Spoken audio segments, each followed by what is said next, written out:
اعوذ باللہ من الشیطان الرجیم بسم اللہ الرحمن الرحیم۔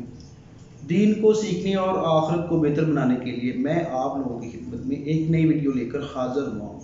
امید ہے کہ آپ یہ ویڈیو پوری دیکھیں گے، دین کو سمجھیں گے اور آخرت کو بہتر کریں گے۔ تو ویڈیو شروع کرتے ہیں۔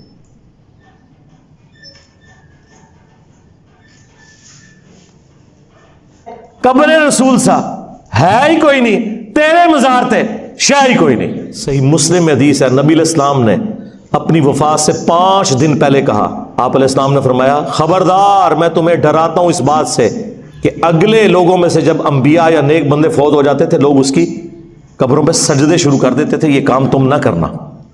اور یہ جندب رضی اللہ تعالیٰ عنہ کے الفاظ ہیں کہ یہ آپ نے اپنی وفات سے 5 دن پہلے یہ بات کہی تھی۔ یار جو شخص اتنا سینسٹیو ہو، اس کے ماننے والی امت اس کی قبر مبارک کو تو چھوڑ دیں، دنیا میں جہاں کوئی قبر نظر آئے اس کے ساتھ اس قسم کے عقیدے وابستہ کرنا شروع کر دیں۔ آج بڑی 11ویں شریف ہے بغداد شریف میں، اور ہم انشاءاللہ وہاں روانگی کے لیے تیار ہیں۔ کئی اسلامی بھائیوں نے نئے کپڑے پہنے ہیں، خوشبو لگائی ہے، اچھی نیتیں کی ہیں۔ انشاءاللہ دربار غوث میں جا کر عرض کرنا ہے، جو دور سے عرض کرتے تھے کہ جھولی کو میری بھر دو ورنہ کہے گی دنیا، ایسے سخی کا منگتا پھرتا ہے مارا مارا۔ انشاءاللہ آج غوث پاک کے در پر جا کر جھولی بھر کے آنا ہے، انشاءاللہ ان سے عرض کرنا ہے، کیونکہ ان کے مرید ہے نا، کہ میری لاج رکھ لو یا غوث میں مرید ہوں تمہارا، میری لاج رکھ لو یا غوث میں مرید ہوں تمہارا، میں مرید ہوں تمہارا۔ غوث پاک آپ نے اپنے در پر آنے والوں کو سب کو نوازا، یہ دور دور سے آپ کے فقیر، آپ کے مرید، آپ سے محبت کرنے والے آئے ہیں۔ آج آپ کے عرس کی رات ہے، کسی خالی نہ لوٹائیے، سب کی جھولیاں بھر دیجیے۔ ماہ ماہ محتاج تو حاجت روا، ماہ ماہ محتاج تو حاجت روا، المدد یا غوث اعظم سیدہ، یا اللہ بروز قیامت غوث پاک کے غلاموں میں اٹھانا۔ یا غوث اعظم آج آپ کے عرس کی رات ہے، آپ کے مرید، آپ کے فقیر دور سے آئے ہیں، آپ ہی کا فرمان ہے کہ نیک مرید میرے لیے اور میں گناہگاروں کے لیے ہوں۔ غوث پاک آپ کے گناہگار مرید آئے ہیں، ہماری جھولی بھر دیجیے، جھولی کو میری بھر دو ورنہ کہے گی دنیا، ایسے سخی کا منگتا پھرتا ہے مارا مارا۔ المدد یا غوث اعظم پیرنا، امداد کن امداد کن، از بند غم آزاد کن۔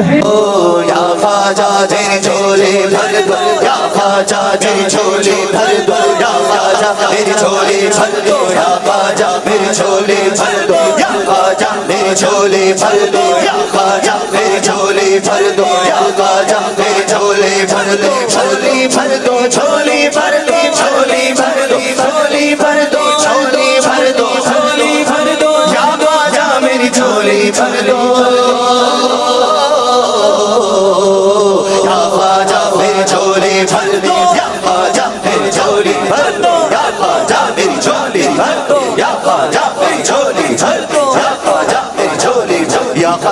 تو نبی علیہ السلام نے تو اپنا حق ادا کر دیا، اور کیا کرتے ہیں حضور؟ اس سے بڑھ کے اور کیا کرتے ہیں؟ امت کو یقین دلانے کے لیے کہ ڈر جاؤ۔ ابو داؤد میں حدیث ہے، میری قبر پہ میلہ نہ لگانا۔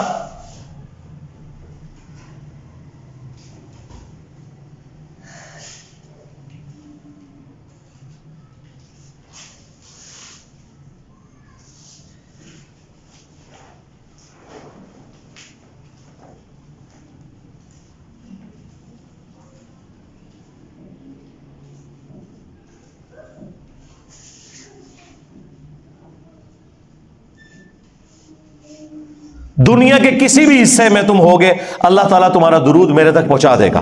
اللہم صلی علی محمد وعلی آل محمد۔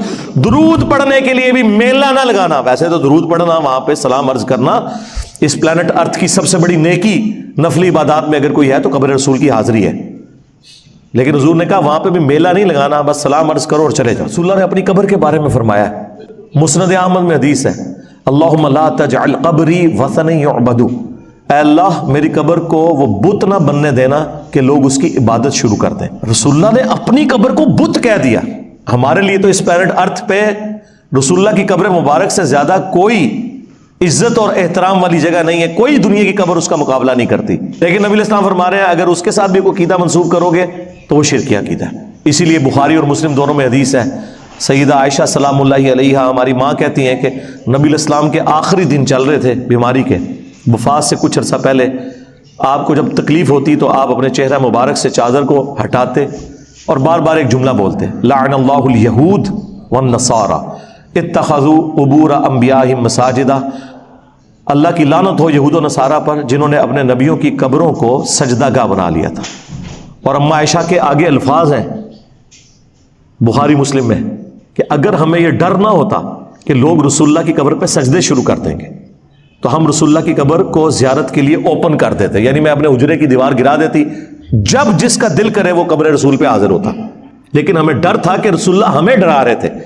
ادھر تو اما عائشہ کو کسی نے نہیں کہا کہ شرک تو ختم ہو چکا ہے، انہیں پتا تھا کہ بخاری میں حدیث موجود ہے، سیدنا عمر کہتے ہیں میں نے رسول اللہ کو ممبر پہ یہ بات کہتے ہوئے سنی تھی، دیکھنا میری شان کو اس طرح بلند نہ کرنا جس طرح نصارہ نے اپنے پیغمبر کو بڑھا دیا تھا، میں اللہ کا بندہ اور اس کا رسول ہوں، مجھے اللہ کا بندہ اور اس کا رسول ہی کہنا، محمدن عبدہ ورسولہ، الحمدللہ ہم یہی کہتے ہیں۔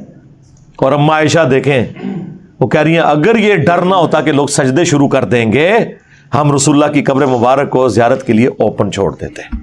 ایک اور حدیث ہے بخاری اور مسلم دونوں میں، اما عائشہ اس کی راویہ ہیں، وہ کہتی ہیں کہ رسول اللہ کی بیماری کے دن چل رہے تھے اور آپ کی 2 بیویاں وہاں پہ موجود تھیں، یعنی 3 بیویاں اکٹھی ہیں، سیدہ ام حبیبہ اور ام سلمہ، اور وہ آپس میں بات کرنا شروع ہو گئی، اور یہ دونوں سینئر اصحاب میں سے ہیں اس حوالے سے کہ دونوں نے ہجرت حبشہ بھی کی ہوئی ہے جو ہجرت مدینہ سے بھی پہلے کی تھی۔ تو وہ ذکر کر رہی تھی کہ جب ہم حبشہ ہجرت کر کے گئے تھے تو بخاری مسلم کے الفاظ ہیں ام سلمہ اور ام حبیبہ آپس میں یہ بات کر رہی تھی کہ وہاں ہم نے ماریہ نام کا ایک گرجا دیکھا تھا جس میں تصویریں لٹکی ہوئی تھی، اور نبی علیہ السلام تکلیف کی وجہ سے لیٹے ہوئے تھے، آپ اس بیماری کے عالم میں بھی اٹھ گئے۔ آپ نے کہا ان میں یہی تو خرابی تھی کہ جب ان میں کوئی نبی یا نیک آدمی فوت ہو جاتا تھا وہ اس کی قبر کے اوپر تصویریں لٹکا دیتے تھے اور وہاں پہ سجدے شروع کر دیتے تھے۔ قیامت کے دن یہ لوگ بدترین مخلوق بن کے ابھریں گے۔ اللہ اکبر۔ آپ کو یہ نہ سمجھے یہ اگلے لوگوں کی بات ہے، نہیں، اب وہ حدیث جو میں نے پہلے بیان کی بخاری مسلم کی وہ دوبارہ یاد کر لیں، تم بھی اگلے لوگوں کے پیچھے چل پڑو گے قدم با قدم، بالشت بر بالشت، حتیٰ کہ ان میں سے کوئی گوہ کے سوراخ میں داخل ہوا تم بھی یہی کام کرو گے۔ اور پوچھا گیا اگلے لوگ کیا یہود و نصارہ ہیں؟ فرمایا وہی تو ہیں۔ اور اس کو یہ ہمارے ڈاکٹر اشرف جلالی صاحب وہ کہتے ہیں یہ فیشن کے بارے میں، نہ، پرانیاں گلاں، پرانے بانے، پرانے دھوکے۔ ترمذی میں اس کا شان ارشاد موجود ہے، کس موقع پہ حضور نے کہا؟ فیشن کے اوپر نہیں کہا، شرکی ایکٹیویٹی پہ کہا، جب صحابہ نے کہا آپ بھی ہمارے لیے ایک درخت مقرر کر دیں جہاں پہ ہم برکت کے لیے اسلحہ لٹکائیں، تو آپ نے فرمایا تم نے وہی بات کی ہے جو موسیٰ کے ماننے والوں نے کی تھی، سورۃ الاعراف آیت نمبر 138 کہ خدا کا بت مقرر کرتے۔ کسی صحابی نے نہیں کہا کہ درخت تو ہم برکت کے لیے مانگ رہے ہیں، کوئی پوجنے کے لیے نہیں مانگ رہے، کوئی ہم نے اسٹیچو نہیں اللہ کا بنایا، آپ اس کو اس سے کیوں کمپیئر کر رہے ہیں؟ کس کی جرت تھی امام الموحدین کے سامنے بولتا صلی اللہ علیہ وآلہ وسلم؟ وہ 4 کتابوں میں صحیح سند کے ساتھ ہے، المصنف ابن ابی شیبہ میں، سنن کبریٰ البیہقی میں، فضل الصلاۃ علی النبی میں، الموطأ امام مالک میں۔ عبداللہ بن عمر جب بھی سفر پہ جاتے یا واپس آتے تو مسجد نبوی میں 2 نفل پڑھتے اور قبر رسول پہ آ کے عرض کرتے السلام علیکہ یا رسول اللہ، السلام علیکہ یا ابا بکر، السلام علیکہ یا عمر، یعنی وہ تینوں قبروں پہ جاتے، اے اللہ کے رسول آپ پہ سلام ہو، اے ابو بکر آپ پہ سلام ہو، اے عمر آپ پہ سلام ہو، ایک روایت میں ہے یا ابتا، اے میرے باپ آپ پہ سلام ہو۔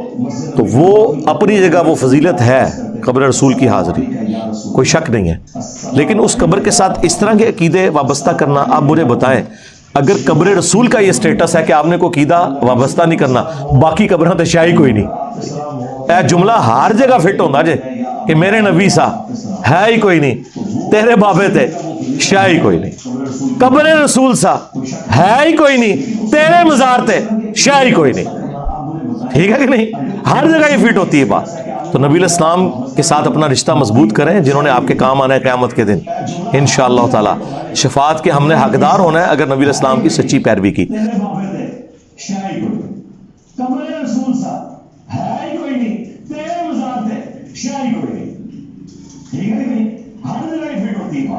تو نبی علیہ السلام کے ساتھ اپنا رشتہ مضبوط کریں جنہوں نے آپ کے کام آنا ہے قیامت کے دن انشاءاللہ تعالی۔ شفاعت کے ہم نے حقدار ہونا ہے اگر نبی علیہ السلام کی سچی پیروی کی۔ اس ویڈیو میں ہم نے مل کر بہت کچھ سیکھا، اللہ تعالی ہم سب کو اس پر عمل کرنے کی توفیق عطا فرمائے۔ ویڈیو اچھی لگے تو چینل کو سبسکرائب کریں، ویڈیو کو لائک کریں اور اپنے دوستوں کے ساتھ شیئر کریں۔ تو ملتے ہیں ایک نیکسٹ ویڈیو کے ساتھ، اللہ